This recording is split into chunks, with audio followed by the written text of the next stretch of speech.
Friends, this is Jyotsna. Welcome to the reminder study. आज हम जो सब्जेक्ट करेंगे वो है CDP, child development and pedagogy. उसमें से भी जो हम टॉपिक है वो करेंगे लर्निंग थ्योरीज। जो सीरीज स्टार्ट होगी वो है लर्निंग थ्योरीज। ओके, तो बहुत सारे साइकोलॉजिस्ट थे जिन्होंने अपनी डिफरेंट डिफरेंट जो है लर्निंग थ्योरीज दी। यहाँ पे अब आज जो हम करेंगे वो है बिहेवियरिज्म पे बेस्ड। ओके, बिहेवियरिज्म पे जो लर्निंग थ्योरीज आई हैं वो हम करेंगे वन बाय वन। तो बिहेवियरिज्म है क्या? बिहेवियरिज्म व्यवहारवाद।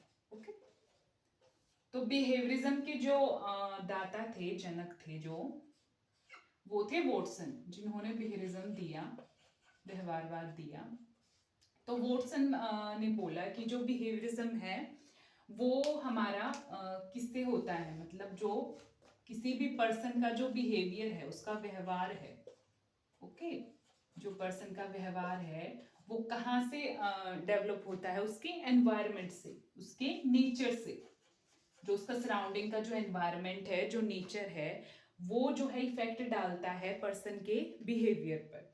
तो इन्होंने, वॉटसन ने जो फोकस था इनका वो था नेचर पे फोकस किया इन्होंने। जीन्स एंड हेरिडिटी को इम्पोर्टेंस नहीं दी इन्होंने।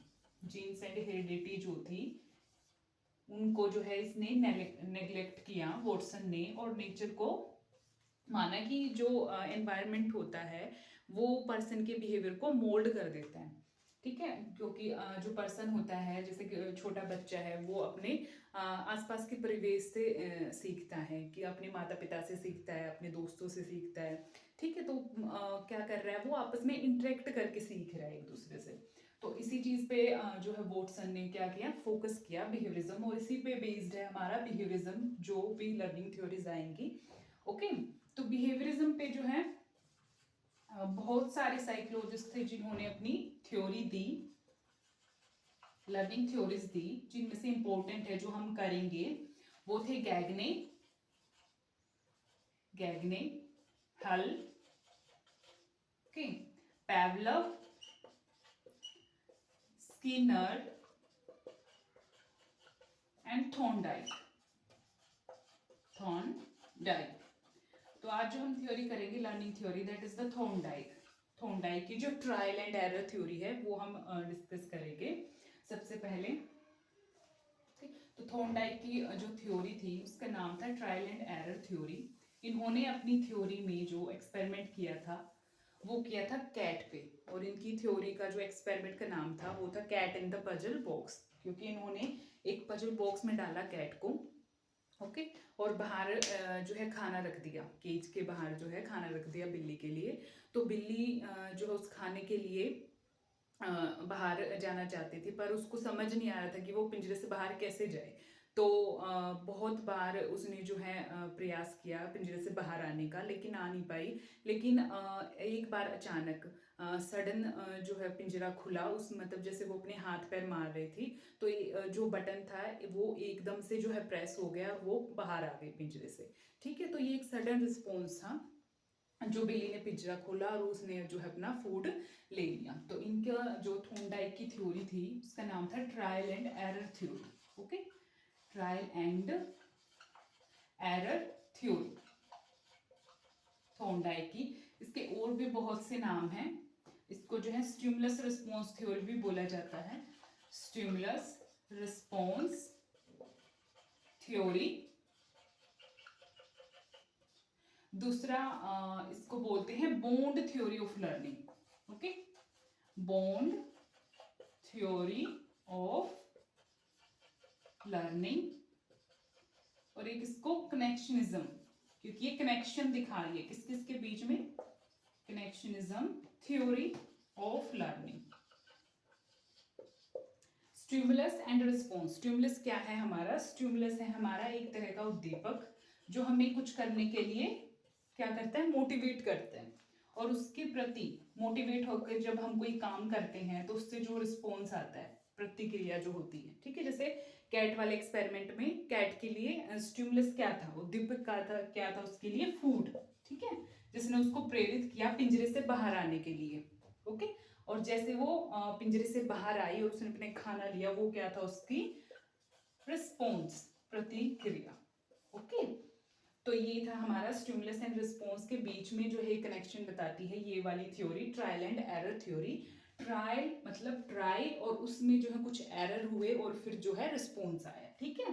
तो कैसे कि जब भी हमें कोई स्टिमुलस मिलता है, ओके, स्टिमुलस मिलता है, हम जो है उसमें कुछ एरर करते हैं, एरर करेंगे, ठीक है, ट्राई करेंगे, एरर आएंगे और फिर हमें जो है रिस्पॉन्स मिलेगा, ठीक है।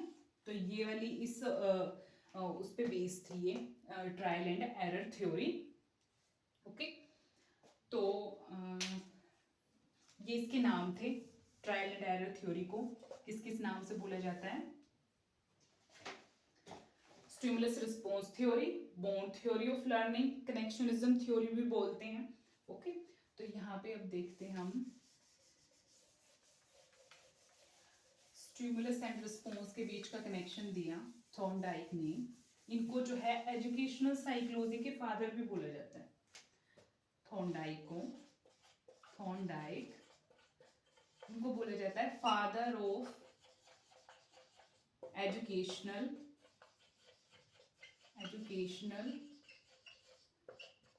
साइकोलॉजी। जो स्टिमुलस एंड रिस्पॉन्स के बीच का कनेक्शन है, स्टिमुलस रिस्पॉन्स कनेक्शन जो है, यानी कि हमें कोई उद्दीपक मिलता है, उसके प्रति हम रिस्पॉन्स करते हैं, ये वाला कनेक्शन जो है फर्स्ट टाइम किसने दिया था? थॉर्नडाइक ने, okay, first time given by the Thorndike. और जो एसआर बॉन्ड है, अगर बॉन्ड की बात करी जाए, स्टिमुलस रिस्पॉन्स जो बॉन्ड है वो दिया था वुडवर्थ ने। वुडवर्थ भी एक साइकोलॉजिस्ट हैं अनदर, जिन्होंने ये एसआर बॉन्ड दिया था सबसे पहले, ठीक। तो ट्रायल एंड एरर थ्योरी बोलती है कि जो लर्निंग है, यानी कि जो अधिगम है, वो हमारा कहाँ से आता है? स्टिमुलस एंड रिस्पॉन्स के बीच में जब एसोसिएशन होता है, यानी जब हमें कोई स्टिमुलस मिलता है तो हम उसके प्रति रिस्पॉन्स करते हैं और उससे लर्निंग होती है। जैसे कैट को जो है स्टिमुलस मिला फूड, वो जो है उसने पिंजरे में जो है बहुत सारे जो है प्रयास किए और सडन जो है पिंजरा खुल गया और वो बाहर आ गई, तो उसका रिस्पॉन्स था। तो क्या हुआ इसमें? लर्निंग हुई। लर्निंग किससे हुई? स्टिमुलस एंड रिस्पॉन्स के बीच का जो एसोसिएशन हुआ उससे, ठीक है। जैसे आपके एग्जाम आ रहे हैं या फिर जब आपके एग्जाम होते हैं तो एग्जाम के लिए तैयार करना, उसकी प्रिपेयर करना, ठीक है। तो एग्जाम आपके लिए क्या है? एक तरह का स्टिमुलस है, क्योंकि आपको वो उसके लिए पढ़ना पड़ेगा। तो उसके लिए रिस्पॉन्स क्या है जब आप उसके लिए तैयारी कर रहे हो, ओके। तो वो है आपका स्टिमुलस एंड रिस्पॉन्स के बीच का कनेक्शन, ओके। तो यहाँ पे जो थॉर्नडाइक्स थे, इनकी थ्योरी के 2 टाइप ऑफ लॉज आते हैं। एक आता है प्राइमरी लॉ, ठीक है, primary laws of learning, primary laws of learning, and second is the secondary laws of learning, जो आपको ध्यान में रखनी है और जो ज़्यादा इंपॉर्टेंट है वो आपकी प्राइमरी लॉ। सेकेंडरी लॉ को सिर्फ आपको बाय द नेम ध्यान रखना है, नहीं तो जनरली आपको प्राइमरी लॉज ही पूछे जाते हैं एग्जाम में। प्राइमरी लॉज ऑफ लर्निंग कौन कौन से हैं तो उनको डिस्कस करेंगे, प्राइमरी लॉ ऑफ लर्निंग को।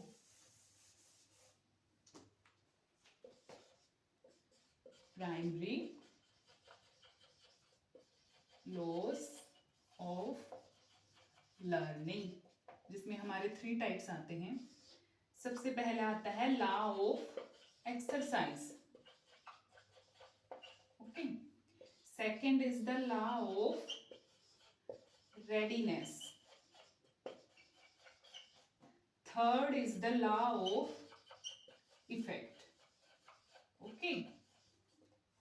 तो यहाँ पे लॉ ऑफ एक्सरसाइज का मतलब क्या है? एक्सरसाइज का मतलब क्या है? अभ्यास। जितना हम किसी चीज को अभ्यास करते हैं, जितना दोहराते हैं, प्रयास, दोहराना या अभ्यास करना, ठीक है। लॉ ऑफ एक्सरसाइज मतलब जितना हम अभ्यास करेंगे उतनी ज्यादा हमारी लर्निंग क्या होगी? बेटर होगी। अभ्यास से अधिगम बेहतर, अभ्यास से अधिगम यानी कि लर्निंग बेहतर, ठीक है। जैसे आप अगर अपना एग्जाम की तैयारी कर रहे हो, एचटेट या सीटेट की तैयारी कर रहे हो, आपने एक बार जो है बेसिक समझ लिया। अब जब आप उसको जितना अच्छे से, जितनी बार आप उसको रिवाइज करोगे, उतना ज़्यादा आपके दिमाग में वो चीज़ें क्या होंगी, वो ठहर जाएंगी, वो आपको अच्छे से अंडरस्टैंडिंग हो जाएगी उस चीज़ को। मतलब अगर आप अभ्यास करोगे तो आपकी लर्निंग जो है वो बेहतर होती चली जाएगी। तो यही बात बोलता है हमारा कौन सा, लॉ ऑफ एक्सरसाइज, यानी जितना अभ्यास होगा उतनी अच्छी आपकी लर्निंग होगी। ओके, तो सेकंड लॉ है आपका लॉ ऑफ रेडीनेस, यानी कि रेडी आप उस चीज़ के लिए, अगर आपको कोई स्टिमुलस मिला है, मान लिया आप जो है कोई एक्टिविटी कर रहे हो, या फिर आपको कोई एक्टिविटी दी जाए, स्कूल में कोई टास्क दिया जाए, ठीक है, अगर आप उस चीज़ के लिए रेडी नहीं हो तो आप उसको कर नहीं सकते। ओके, रेडी होने का मीन्स सिर्फ फिजिकली नहीं, आप उसको इमोशनली आप उस चीज़ के लिए रेडी हो कि नहीं, सोशली रेडी हो कि नहीं, ठीक है। तो ऑल राउंड डेवलपमेंट जो है, मतलब सभी तरीके से आप उस चीज़ के लिए अगर रेडी नहीं हो तो आप उस टास्क को नहीं कर सकते। ओके, तो यही लॉ बोलता है हमारा law of readiness, that you have to be ready for any type of stimulus जो आपको दिया जाए कुछ भी, तो उसके लिए आप रेडी हो या नहीं हो, ठीक है। तो यहाँ पे किस तरीके से रेडी, इमोशनली आप रेडी हो कि नहीं, ठीक है, सोशली और मेंटली, हर तरीके से। तो यही बोलता है आपका लॉ ऑफ रेडीनेस। थर्ड है लॉ ऑफ इफेक्ट, मतलब प्रभाव, प्रभाव का नियम। ओके, प्रभाव का नियम। आपने जो है कोई एक्टिविटी आपको दी गई, आपने जो है उसके प्रति रिस्पॉन्स दिया, अब वो रिस्पॉन्स जो है आपके लिए अगर सेटिस्फैक्ट्री हुआ तो आप उसको दोबारा करने की कोशिश करोगे, ठीक है। तो यही बोलता है कि हर एक रिस्पॉन्स जो है अपना एक प्रभाव देता है। जैसे कि कोई छोटा बच्चा है, मैम ने उसको होमवर्क दिया, उसने होमवर्क करके लेके आया, वो बाय द चांस उसको कुछ मिस्टेक हो गई, फिर भी टीचर ने जो है उसको अच्छा प्रेस किया, उसको अच्छे मार्क्स जो है स्टार दे दिया, गुड दे दिया, तो बच्चा क्या होगा वहाँ पे मोटिवेटेड होगा, ठीक है, वो प्रेरित होगा कि मैं दोबारा फिर से होमवर्क करके लेके आऊँगा। भले उसकी थोड़ी बहुत गलती हो गई लेकिन टीचर ने उसको अच्छे से प्रेस किया, मतलब मोटिवेटेड किया, तो वो क्या हो गया, वहाँ पे उसको रीइंफोर्समेंट मिली, पुनर्बलन मिला कि वो फिर से उस एक्टिविटी को करेगा, फिर से अपना जो होमवर्क है उसको करके लेके आएगा। अगर वहीं पे अगर टीचर उसको जो है डांट देती, उसका अगर कोई मिस्टेक हो गई है, उसको जो है डांट लगाती या फिर वो करती, तो उसका जो रिस्पॉन्स है वो वहीं पे क्या हो जाता, दब जाता, मतलब वो रिस्पॉन्स क्या था, सेटिस्फैक्ट्री वाला नहीं था। अगर रिस्पॉन्स आपका सेटिस्फैक्ट्री मिलता है, अगर रिस्पॉन्स जो हो वो सेटिस्फैक्शन देता है, तो क्या होगा, वो एक प्रभाव छोड़ेगा, आपको क्या करेगा, मोटिवेटेड करेगा, ठीक है, मोटिवेटेड करेगा, रीइंफोर्समेंट देगा, रीइंफोर्समेंट देगा उस चीज को फिर से करने के लिए। ओके, अगर आपका रिस्पॉन्स ही सेटिस्फैक्ट्री नहीं है तो आप उस चीज के लिए मोटिवेटेड नहीं होगे और आप जो है उस चीज को दोबारा करने के लिए प्रेरित नहीं होंगे। तो ये बोलता है हमारा लॉ ऑफ इफेक्ट। ओके, तो सबसे पहले वाला लॉ था लॉ ऑफ एक्सरसाइज। अब इसके भी दो टाइप आते हैं लॉ ऑफ एक्सरसाइज के। ओके, लॉ ऑफ एक्सरसाइज के टू टाइप्स आते हैं। एक आता है लॉ ऑफ यूज, ओके, और एक आता है law of disuse. Disuse, use का मतलब जितना ज्यादा आप उसको यूज में लाएंगे। अगर आप कोई चीज कर रहे हो, मान लिया आपने जो है 11th 12th से आप जो है 9th 10th से आप स्टार्टिंग से मैथ पढ़ते आ रहे हो और आपने जो है आगे भी जाके जो है मैथ वाली स्ट्रीम ली है, तो वो आपके लिए आसानी हो जाएगी ग्रेजुएशन लेवल में, पोस्ट ग्रेजुएशन लेवल में, ठीक है। मतलब आप उसके यूज में हो, आप उसके टच में हो, तो जो आप के यूज में है तो वो उस चीज आपकी क्या होगी, बेहतर होगी, ठीक है। लॉ ऑफ डिसयूज का मतलब क्या है, जो आपके यूज में नहीं रही। मान लिया कोई बच्चा है जिसने आगे जाके क्या ले ली, साइंस स्ट्रीम ले ली, या फिर जूलॉजी ले ली, या फिर बॉटनी ले ली, तो उसके लिए मैथ से टच जो है वो बिल्कुल वो हो जाएगा। और आगे जाके अगर वो किसी टीचिंग एग्जाम के लिए प्रिपेयर करेगा तो उसको थोड़ी जो है परेशानी हो सकती है मैथ सब्जेक्ट में। इवन आप किसी भी सब्जेक्ट की बात करो, अगर आप आर्ट वाले स्टूडेंट्स की बात कर रहे हो जो जिन्होंने साइंस छोड़ दिया, या फिर साइंस वाले स्टूडेंट जिन्होंने आर्ट छोड़ दिया और आगे जाके वो ऐसे एग्जाम की प्रिपरेशन कर रहे हैं जिसमें उसको जियोग्राफी पढ़नी पड़ रही है, हिस्ट्री पढ़नी पड़ रही है, जिसका टच उससे छूट चुका है, तो उस टाइप में हमारा क्या है, लॉ ऑफ डिसयूज, मतलब जो आपके यूज में नहीं है तो उससे जो है फिर वो बेहतर लर्निंग नहीं हो पाएगी। ठीक है, बेहतर नहीं हो पाएगी। ओके, तो ये थे हमारे एक्सरसाइज के दो law of use and law of disuse.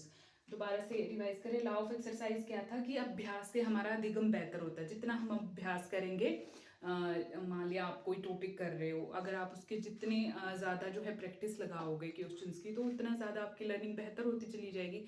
यही बोलता है हमारा लॉ ऑफ एक्सरसाइज, यानी कि अभ्यास से अधिगम बेहतर। दूसरा है हमारा लॉ ऑफ रेडीनेस, यानी कि अगर आप उस चीज़ के लिए रेडी नहीं हो, अगर आपको कोई एक्टिविटी दी जाए स्कूल में, इवन फॉर योर एग्जाम, अगर आप अपने एग्जाम की प्रिपरेशन कर रहे हो, अगर आप उसके लिए पूरी तरीके से रेडी नहीं हो, तो उससे फिर आपकी लर्निंग जो है बेटर नहीं हो सकती, आप उसको कर ही नहीं पाओगे। Okay, and third is the law of effect, यानी कि प्रभाव का नियम।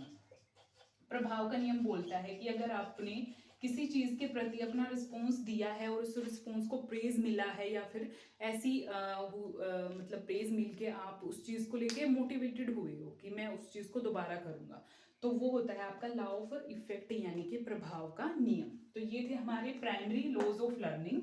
दूसरे आते हैं हमारे सेकेंडरी लॉज ऑफ लर्निंग।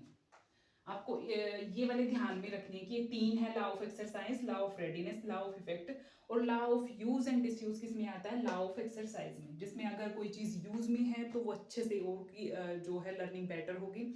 अगर वो डिसयूज है, मतलब यूज में नहीं रही अभी, तो वो फिर जो है उसको फिर थोड़ी दिक्कत आ सकती है आगे लर्निंग में।